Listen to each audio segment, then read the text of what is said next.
The story you are about to see is true. The names have been changed to protect the innocent.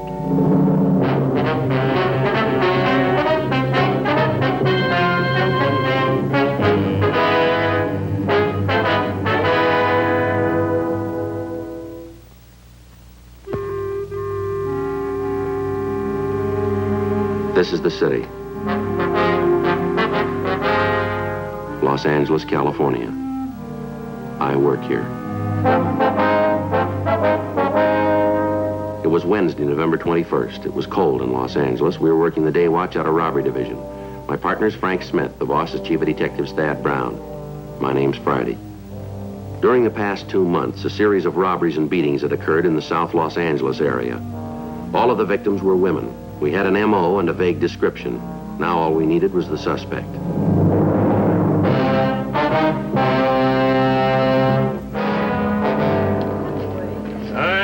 Let's get this show on the road. You probably know why you're here. It's on those purse snatchings that Friday and Smith been working on. Now, this thing is getting way out of hand. He struck again night before last, and his victim's in county hospital in a critical condition. She's been pistol whipped, and the doctor says she's got a skull fracture. If this keeps up, it's only a matter of time till somebody gets killed. That's why I've asked you to come in. It's up to you to see if that doesn't happen. You've all got the M.O. sheets. Now, that's all the information we have. I know some of it's pretty broad, but it's the best we've been able to come up with. Friday and Smith handled the investigation until now, so I'll let them give you the details. All right, Joe? You'll notice on your M.O. sheets that all of the crimes have been listed in the order that they occurred. There's a description of the clothing that the suspect wore and a description of the suspect whenever we could get it. You'll also notice that in a lot of cases, there's quite a difference in the physical description of the suspect. However, we've been able to put them all together, and we've come up with a composite drawing that should look something like him. The one thing that's fairly consistent is the description of the clothing the suspect wears. It's almost always dark. He usually has on a hat, and he's been known to wear a top coat. The hat and the coat are also of dark material. Now, if you'll take a look at the map here, you'll notice that we've pinpointed all the jobs that we know about to give you a little clearer picture of his operation. Can you all see this here? Sure. Yeah. The first one took place on 73rd Street. The rest of the pins show the jobs from then on. They move all the way up to Vernon. Now, he's also worked Western Avenue and Manchester Boulevard. He'll hit any street where there's a streetcar or a bus line. He works between the hours of 5:30 and 11 p.m. And the approach is almost always the same. Frank Smith will tell you about that. All right, Frank? The victim gets off a streetcar or a bus, starts to walk home. And as soon as the woman reaches an area that's not well lighted or that hasn't got much traffic, the suspect walks up behind her and grabs her. After that, he tries to take her purse. If she offers any resistance, he slugs her. Because of the fact that 2 of the victims have seen a gun in his hand, we know he's armed. The gun's been described as a revolver. Does the suspect have a car, Joe? Well, we assume that he has. A couple of times people have seen him running through their yards. It's a pretty safe bet that he's got a getaway car parked on a side street. Now, at least we know he leaves the area immediately. Then nobody's actually seen a vehicle. That's right. We've had a couple of calls, but they didn't check out.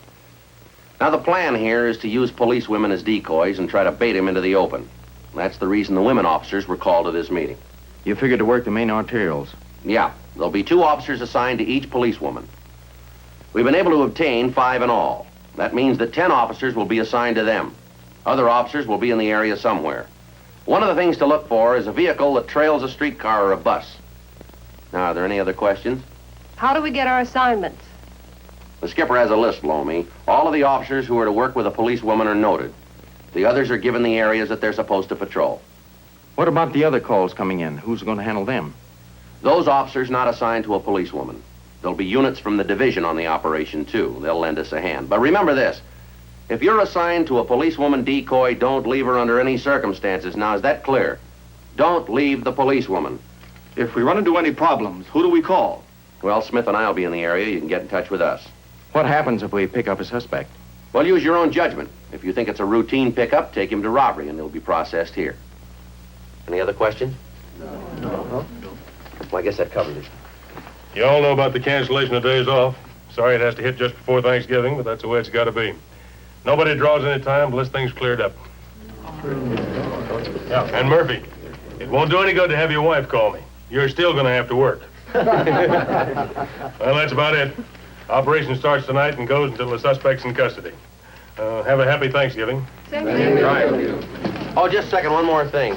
The worksheet's posted on the board in the front office. You can all check it on your way out. Right. Right, thank you.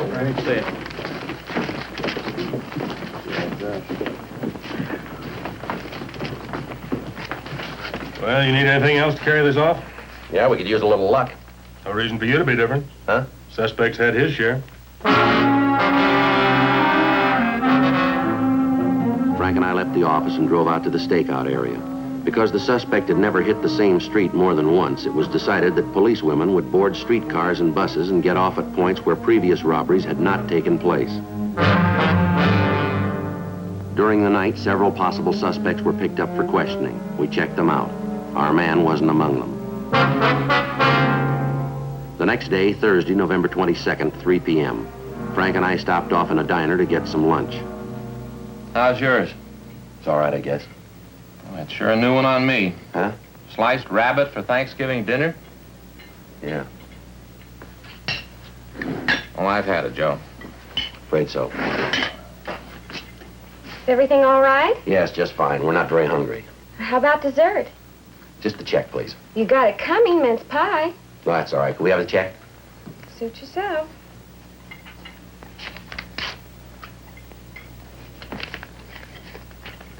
You can keep it. Thanks. And happy Thanksgiving. Yeah. Happy Thanksgiving. 2 nights went by. Saturday, November 24th, 11:30 p.m. Well, it's beginning to look like this wasn't such a hot idea. Yeah, I'm afraid you're right. You think you got wise to the operation? Could be. I don't see how, though. I got some. Thanks, Joe. I got a light, though. Want to bet? Well, I thought I did. I got mine. Thanks.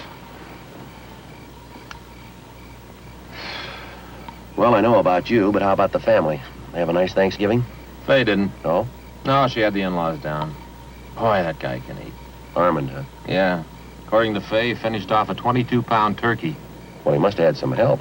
Yeah, he did. Kirk ate as much as he did. Kirk? My nephew. Oh, yeah. You've heard me talk about him, Joe, little Kirk. That's Armand's kid. In more ways than one. He sure got his old man's appetite. 1K80, 1K80. Meet Unit 1K87 at the 300 block, East 51st Street. 300 block, East 51 Street. Go to. 1K80 Roger, KMA 367. One of the policewomen decoys had gotten off the streetcar at Main and 51st. She'd walked east and a man had approached her.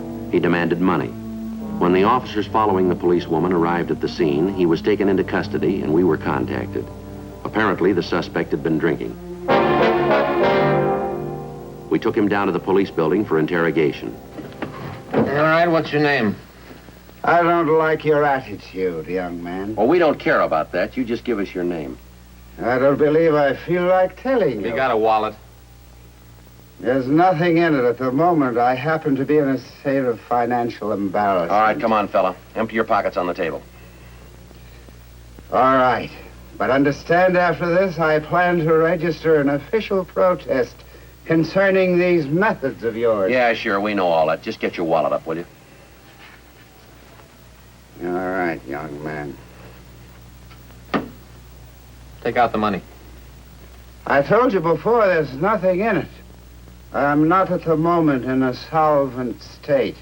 In other words, no juice. Well, suppose you empty it anyway.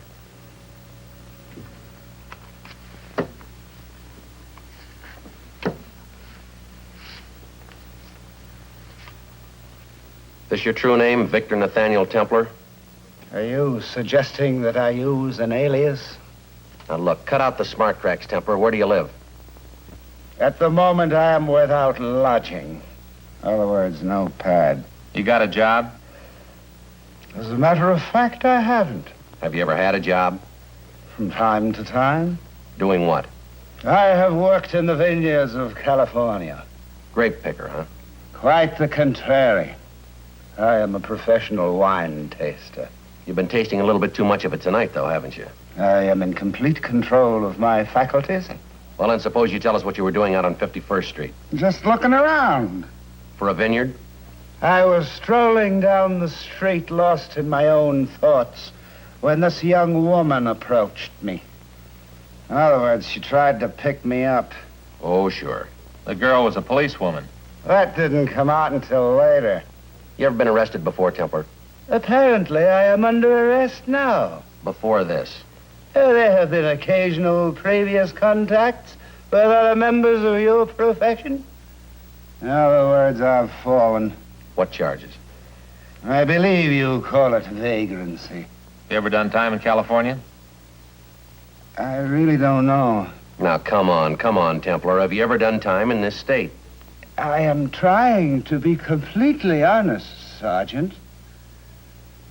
There have been a number of these unfortunate encounters with the law.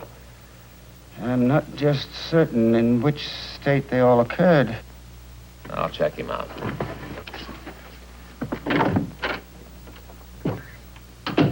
I'm surprised you don't feel ashamed of yourself. How's that? I mean your procedure here tonight. Using a policewoman to lure a poor innocent man into all this embarrassment. How long you been in Los Angeles, Templar? Well, I really don't know. I'm not very good at dates. Uh-huh. I'm quite certain that I came here sometime this year. Is that as close as you can come? I'm afraid so. Time is relative, you know, Sergeant. Yeah, it sure is. If you haven't got a job, how do you live? It's a hand-to-mouth existence at best. I'll bet. And by the way, when this matter is all cleared up, and you and your cohorts have given me the apology I deserve, Yes? may I ask that you put a little something in that wallet of mine? Something that wasn't there before? Well, now, you just got a real big picture of that, haven't you, Templar? Joe? Yeah. See you a minute. You stay put.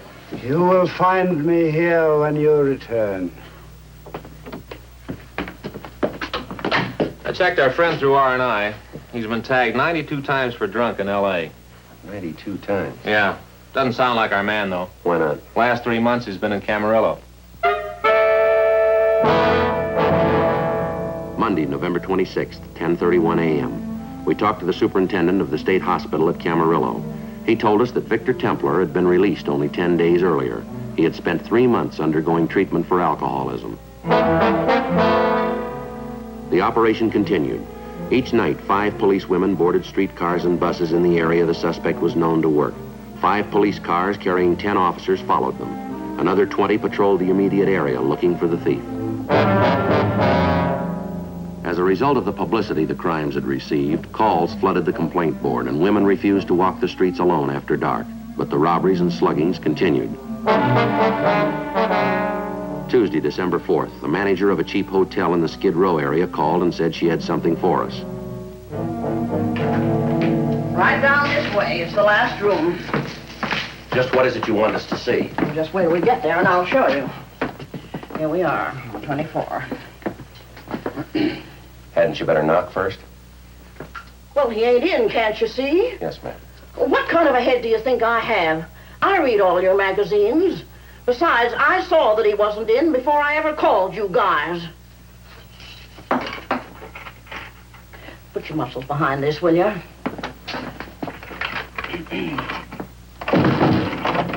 Good boy. Well, come on in now. It was when I was cleaning up this morning. My regular girl took sick, so I had to do it myself. That's when I found him in the closet. Yes, ma'am. Yes, up on the back shelf there. You better take that chair over. The minute I spotted them, I felt I should call the police. They're way in the back. Way in the back. Now, you see them? Yes, ma'am. What do you got? A couple of women's purses. Now, be careful of fingerprints. Yes, ma'am. I might as well tell you. I kind of touched them this morning. I know I hadn't ought to, but I just didn't stop to think. There's an awful lot of junk in them. Oh, you opened these purses, did you? Well, I just kind of peeked. Struck me so darn peculiar them being there. There ain't no money in them, just cards and papers and stuff like that. Whose room is this? Well, he gave his name as Jerry Kilgallen when he registered. Might not be his real one, though. Yes, ma'am. You take the room alone? Absolutely. This is a hotel for men. We don't allow no women in here. You find some identification, Joe? No, these aren't any of our victims. We'll have to check them out, though. Sure.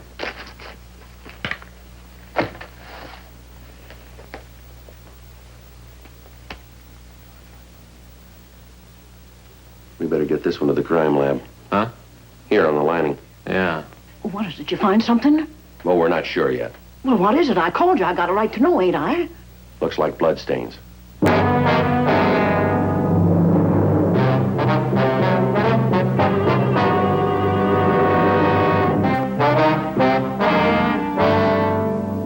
The hotel manager gave us Jerry Kilgallen's description and the registration card he'd signed. Frank called it into R&I. They had no record on him. The crime lab checked the purses and ran a precipitate test on the one with the stains. They reported that the stains had been caused by human blood.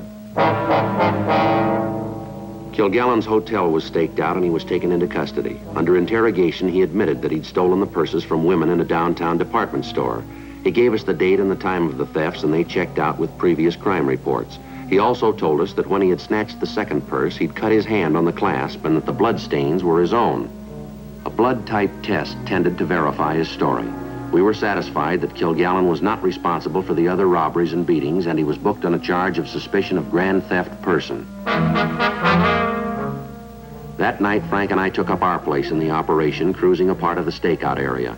At approximately 8:45 p.m., we got a call, 211 and slugging. All units converged on the area. A block-by-block search was made. All suspicious individuals were stopped, checked, and questioned. Additional officers were called in to aid in the hunt. Every alley, every street was gone over. Her name was Joan Gorham. Have you caught him yet? No, ma'am, not yet. You feeling all right? I could sure use a cigarette. When he got my purse, he took everything except my sunglasses. They were in my pocket. Guess they got broken. Put 'em on 'cause my eye's such a mess. Thank you.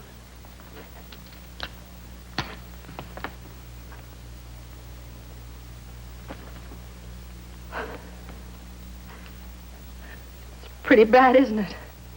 Did you get a good look at the man? Yes, but it was dark. Couldn't see him very well. It came as such a surprise. I've never had anything like this happen to me before. Yes, we can understand that. Can you tell us anything at all about him? His face, I can remember that much. Ruddy. He had a ruddy complexion. And I think he had a mustache. Now, what about his eyes? Could you tell us what color they were?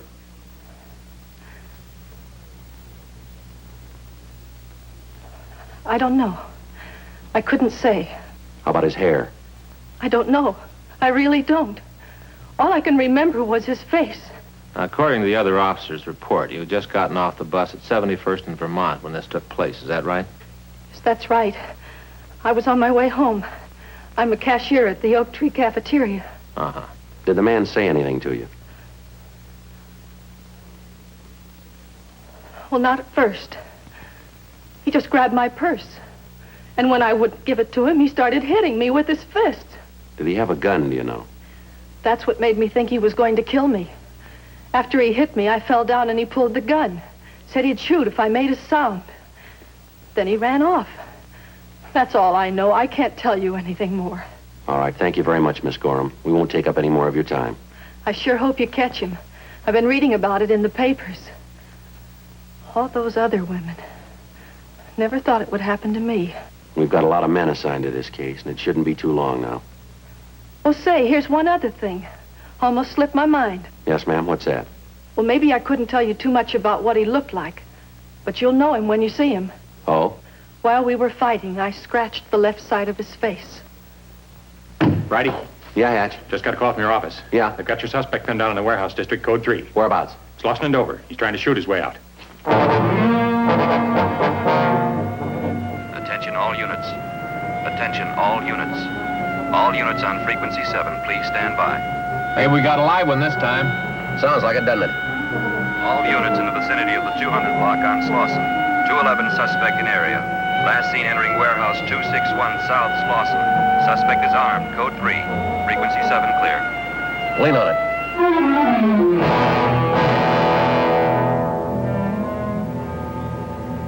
That's our guy, all right. Finally made his mistake, Joe. Tried to slug a policewoman.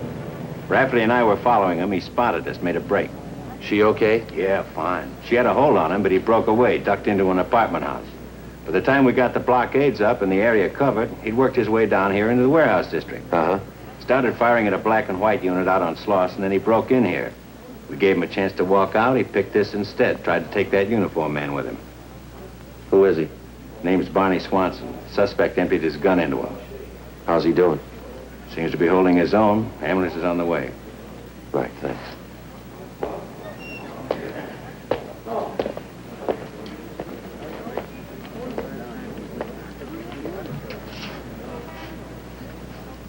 How's it going, Swanson? I'm gonna be all right. Sure you are. You from downtown? That's right. Friday, Central Robbery. Hope to be down there with you someday. How many years you got? 4. Studying for the exam now. Did you have much trouble making it? No, not too much, Barney. Just hit those books as hard as you can. You'll make it all right. Anything we can get you. No, I'm doing fine. If I can just keep enough of this stuff in me till they plug up the holes. There comes your chauffeur. Never been in the P&F ward before. They tell me it's pretty good. All you gotta do is eat and gold brick. Say, could you do me a favor? Sure. Call my wife. Don't give her the whole picture, though. Just tell her I cut my finger. All right. What's the number? It's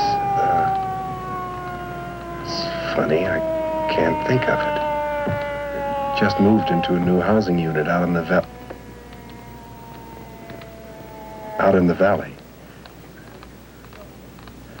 Great guy I am to be wearing a badge. Can't even remember my own phone number. You got it written down? In my wallet. Back pocket.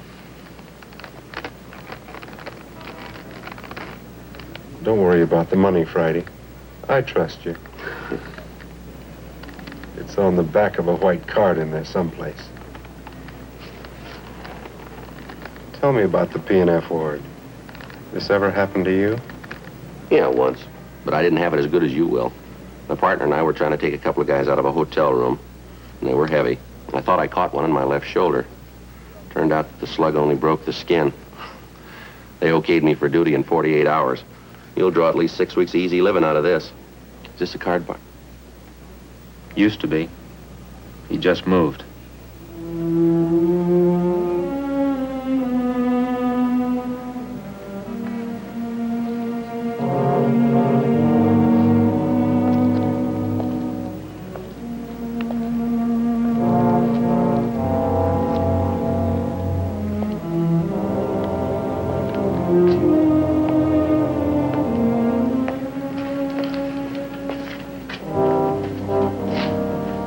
Shame.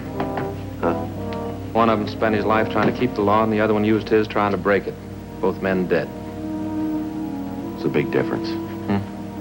Only one man died tonight.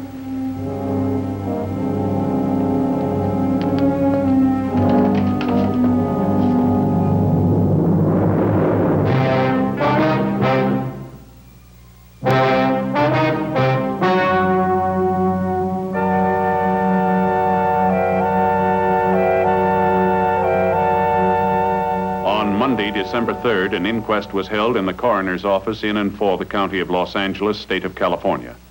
In a moment, the results of that inquest. After an examination of the evidence and hearing the testimony, the coroner's jury ruled that the suspect's death was justifiable homicide.